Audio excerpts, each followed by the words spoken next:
So নমস্কার বন্ধুরা, welcome back to our channel. তো দুবাই উইথ আবুধাবি ট্যুরের আরেকটি নতুন পর্বে আপনাদের সবাইকে স্বাগত। তো আজকের ভিডিওটিতে থাকছে দুবাইয়ের বিখ্যাত গোল্ড সুক, মানে দুবাইয়ের বিখ্যাত গোল্ড মার্কেট, সেই গোল্ড মার্কেটের ভিডিও। সেই গোল্ড মার্কেটে কী কী পাওয়া যায় এবং কী কী ভ্যারাইটিস ডিজাইনের জিনিস পাওয়া যায় সবই থাকছে এই ভিডিওটিতে। এছাড়াও দুবাইতে সোনার দাম কত তার ডিটেলস থাকছে এই ভিডিওটিতে। তো সকাল সকাল ব্রেকফাস্টের পরেই আমরা বেরিয়ে পড়লাম দুবাইয়ের গোল্ড মার্কেট, যেটা গোল্ড সুক নামে খ্যাত, সেই গোল্ড সুকের উদ্দেশ্যে। তো গোল্ড মার্কেটে গোল্ডের ভ্যালু কীরকম, কী কী ডিজাইন পাওয়া যায় সবই থাকছে এই ভিডিওটিতে, তো দেখতে থাকুন। সো আমরা দুবাইতে ফরচুন পাল হোটেলে ছিলাম। তো ফরচুন পাল হোটেল থেকে দুবাই গোল্ড সুকের দূরত্ব ছিল বাসে আধ ঘন্টার মতো। তো আমাদের এটা গ্রুপ ট্যুর ছিল, তো এক বাসে করে সবাই যাচ্ছি গোল্ড সুকের উদ্দেশ্যে। তো কিছুক্ষণ চলার পর আমরা চলে আসলাম আমাদের নির্দিষ্ট ডেস্টিনেশন গোল্ড সুকের কাছাকাছি। তো এখানে এসে চোখে পড়লো মালাবার গোল্ড জুয়েলারির একটা সুন্দর আউটলেট, তো যেখানে কিন্তু ইন্ডিয়ান হিরোইনদের দিয়ে অ্যাড দেওয়া ডিসপ্লেতে দেখা যাচ্ছে, আপনারা দেখতেই পাচ্ছেন। তো এটা বেশ ভালো লাগছে, দুবাইয়ের মার্কেটে ইন্ডিয়ান হিরোইনদের অ্যাড দেওয়া অ্যাডভার্টাইজ চলছে। তো সেই মালাবার গোল্ডকে ছাড়িয়ে আমরা একটু কিছুক্ষণ যাওয়ার পরে আমরা চলে গেলাম আমাদের অভিষ্ট লক্ষ্য গোল্ড সুকে। তো শোনা যায় দুবাইয়ে গোল্ডের দাম ইন্ডিয়ার থেকে একটু কম। তো কতটা কম হয় কি না হয় সেটাই আপনাদের আজকে বলবো। শোনা যায় সোনার গুণগত মান হিসাবে দুবাইয়ের গোল্ড সবচেয়ে জেনুইন এবং খাঁটি হয়। তো অবশেষে আমাদের পার্কিংয়ে বাস থেকে নামতে হলো। তো এখন যাচ্ছি গোল্ড সুক বা সোনার বাজারের দিকে। তো এই গোল্ড সুকে একটা তথ্য আপনাদের দিয়ে রাখি যে পৃথিবীর সবচেয়ে ফাইনেস্ট গোল্ড এই গোল্ড সুকে পাওয়া যায়, এবং সবচেয়ে নিত্য নতুন যে ডিজাইনগুলো প্রথমে তৈরি হয় সেগুলি আগে দুবাই মার্কেটে আসে, তারপর সাউথ আফ্রিকার মার্কেটে যায়, দেন সেখান থেকে নাকি সারা বিশ্বে সেইগুলি রপ্তানি হয়। সো পার্কিং লট থেকে কিছুটা হেঁটে আসার পর আমরা চলে আসলাম আমাদের অভিষ্ট লক্ষ্য গোল্ড সুক বা গোল্ড মার্কেটের দিকে। এই যে গোল্ড মার্কেটটা এখান থেকে শুরু হচ্ছে, দেখা যাচ্ছে দুদিকেই সব পরপর সোনা দিয়ে সাজানো দোকান এবং অনেক জনসমাগমও রয়েছে দেখা যাচ্ছে। যেহেতু দুবাইয়ের সোনা খুবই খাঁটি হয়, তাই সব টুরিস্টই একবার করেই গোল্ড সুকে ঘুরতে আসে এবং তারপর যে যার মতো তার সামর্থ্য অনুযায়ী গোল্ড পারচেস করে। আর এখানে একটা জিনিস বলে রাখি, দুবাইতে গোল্ডের উপর যেহেতু ট্যাক্সটা কম, সেক্ষেত্রে ইন্ডিয়া থেকে দুবাই গোল্ডের ভ্যালুটা কিন্তু অনেকটাই কম হয়।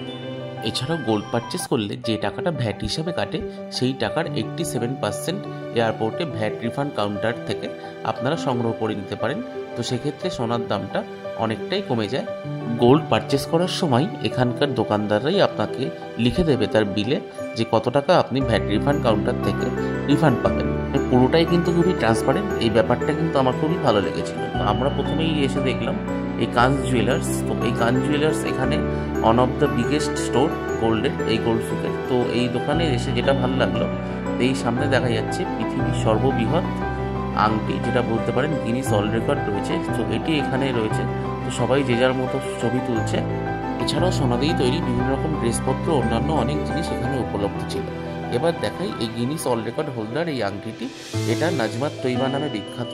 এটির ওজন 63 কেজি, 58 কেজি সোনা ও 5 কেজির মতো প্রেসিয়াস স্টোন দিয়ে এই আংটিটি তৈরি। তো এই আংটিটা দেখে খুবই ভালো লাগলো।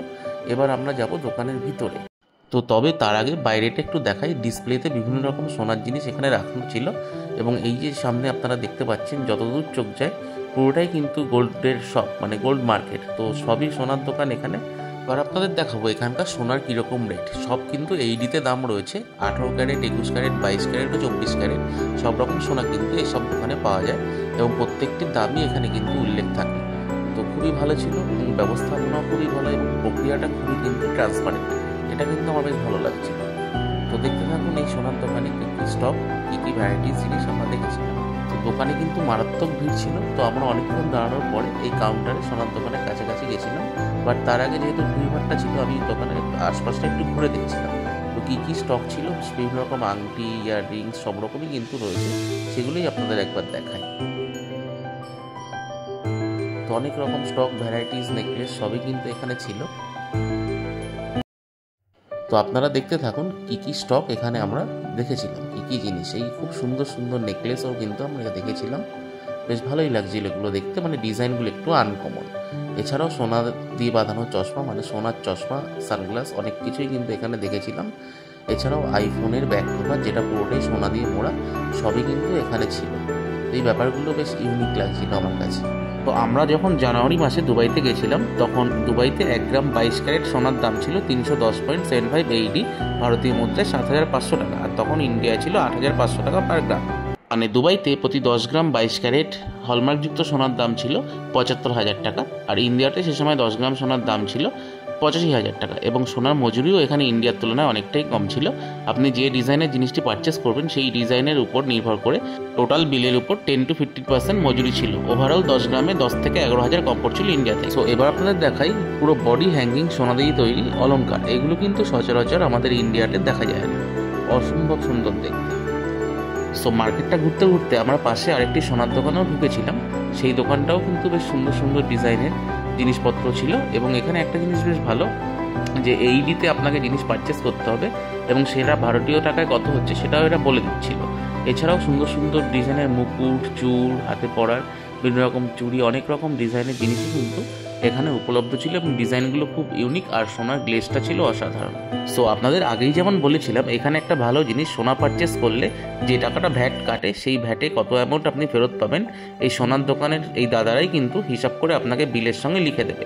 মানে এয়ারপোর্টে ভ্যাট রিফান্ড কাউন্টারে এই দেখালে এই বিলটা, তো 87%, মানে যে টাকাটা আপনার ভ্যাট হিসাবে কাটবে তার 87% আপনি ব্যাক পাবেন।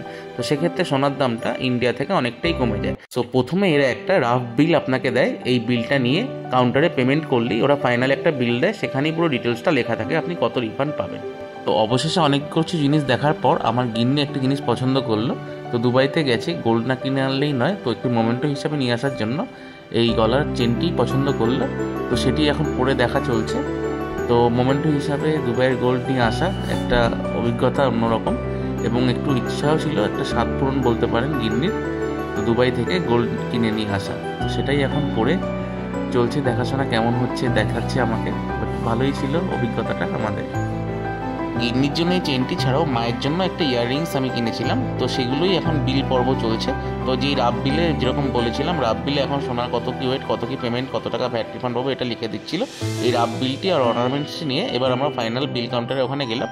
সেখানে আমাদের গয়নাটির ওয়েটটা দেখিয়ে দিচ্ছিল, এবং তারপর পেমেন্ট করে আমরা আমাদের জিনিসটা পেয়েছিলাম। তো প্রক্রিয়াটি খুবই ট্রান্সপারেন্ট ছিল এবং আমাদের খুবই ভালো লেগেছিল। তো এরপর আমরা চলে গেছিলাম কান জুয়েলার্সের এই ডায়মন্ড সেকশনে। তো এখানে ডায়মন্ডেরও কিন্তু অনেক রকম জিনিস উপলব্ধ ছিল, তবে আমার মতে গোল্ডের কালেকশনই কিন্তু এখানে সবচেয়ে ভালো ছিল।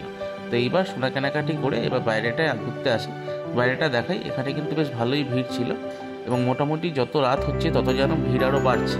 তো ওভারঅল আমাদের আজকের এক্সপিরিয়েন্স সোনা কেনার দারুণ ছিল, এবং প্রক্রিয়াটা খুব ট্রান্সপারেন্ট ছিল। তো সোনা দানা কিনে রাতের দিকে আমরা এখন হোটেলে ফিরছি। তো ওভারঅল এই গোল্ড সুকে এসে এবং এত রকম সোনা দেখতে পেয়ে, এবং জীবনের একটা শখ বলতে পারেন দুবাই থেকে গোল্ড কিনে আনা, সেটা আজকে পূরণ করলাম। এত রকম এত টাইপের গোল্ডের সম্ভার, বিভিন্ন রকম অলংকার, ভারী ভারী গোল্ডের, এগুলো কিন্তু সচরাচর আমি আগে দেখিনি, দুবাইতে এসেই দেখাটা সম্ভব হলো। এরপর আমরা রাতে হোটেলে ঢুকে গেছিলাম। তো বন্ধুরা, এখন আপনাদের দেখাবো এয়ারপোর্টে কিভাবে আপনারা ভ্যাট রিফান্ড পাবেন। তো এয়ারপোর্টে ইমিগ্রেশন কাউন্টারের আগেই এই বাদিকে কাউন্টারগুলো পড়বে। এখানে আপনার গোল্ড অর্নামেন্টস বা বিলটা দেখে একটা স্লিপ আপনাকে দেবে, এই স্লিপে লেখা থাকবে আপনি কত টাকা ভ্যাট রিফান্ড পাবেন। এই যে দেখাচ্ছি আমার অর্নামেন্টসের বিলটি দেখার পর এই কাউন্টার থেকে আমি কত টাকা ভ্যাট রিফান্ড পাবো তার একটি স্লিপ দিল, এবং বলে দিল নির্দিষ্ট এই কাউন্টারে গেলে আমি আমার ভ্যাটটি রিফান্ড পাবো। এই রিফান্ড অ্যামাউন্টটি আপনারা AED বা ইন্ডিয়ান কারেন্সি দুটোতেই নিতে পারেন, তবে চেষ্টা করবেন AED-তে নেওয়ার, কারণ ইন্ডিয়ান কারেন্সিতে নিলে এখানে আপনার কিছু টাকা কম আপনি পাবেন। তো AED-তে নিয়ে চেষ্টা করবেন সেই টাকাটা ইন্ডিয়া এসে ভাঙিয়ে নেওয়াটা। তো এই কাউন্টারগুলি থেকে আমি আমার রিফান্ডটা পেয়েছিলাম। তো ওভারঅল সোনার দামটা কিন্তু আমার অনেকটাই কমে গেছিল। তো বন্ধুরা, আজকের ভিডিওটিতে এই পর্যন্তই। আমাদের ভিডিওটি যদি ভালো লেগে থাকে অবশ্যই চ্যানেলটিকে লাইক, শেয়ার, সাবস্ক্রাইব করবেন। And thanks for watching.